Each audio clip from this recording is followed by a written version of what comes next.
हरे कृष्णा दोस्तों, फागुन मास शुक्ल पक्ष की एकादशी को आमल की एकादशी मनाई जाती है। होली पर्व अत्यंत समीप होने के कारण भक्त अपने इष्ट को विविध रंग अर्पित करते हैं, इसलिए इसे रंगभरी एकादशी भी कहा जाता है। इस दिन आंवले के वृक्ष के समीप बैठकर भगवान विष्णु और माता लक्ष्मी की पूजा करके परिक्रमा करनी चाहिए। इसके बाद रात्रि जागरण करें।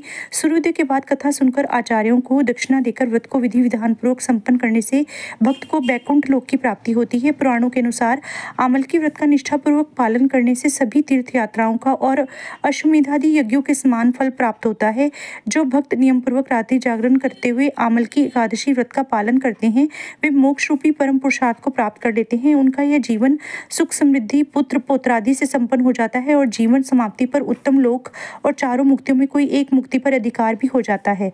क्या है आमल की एकादशी व्रत कथा, आइए जानते हैं। पुराणों में वर्णित कथा के अनुसार वैदिश नाम का एक नगर था। वहाँ के राजा का नाम चैत्ररथ था। वे विद्वान और बहुत धार्मिक थे। उनके नगर में कोई भी व्यक्ति दरिद्र नहीं था। राजा के साथ साथ नगर में रहने वाला हर व्यक्ति एकादशी का व्रत करता था। एक बार फागुन महीने में आमल की एकादशी के दिन राजा चैत्ररथ ने अपनी प्रजा के साथ पूरी विधि विधान के साथ व्रत किया और मंदिर जाकर आंवले की पूजा की तथा वहीं पर रात्रि जागरण किया। तभी रात के समय वहाँ एक बहेलिया आया। उसे भूख और प्यास लगी थी, इसलिए मंदिर के कोने में बैठकर जागरण को देखने लगा। साथ ही विष्णु भगवान और एकादशी महात्म्य की कथा सुनने लगा। इस तरह पूरी रात बीत गई। नगरवासियों के साथ साथ बहेलिया भी पूरी रात जागता रहा।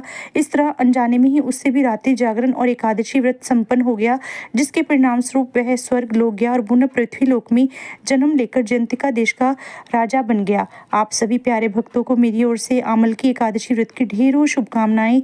जय जय श्री राधे श्याम। यदि आपको मेरी यह वीडियो पसंद आए तो कृपया लाइक, शेयर और सब्सक्राइब करें। धन्यवाद।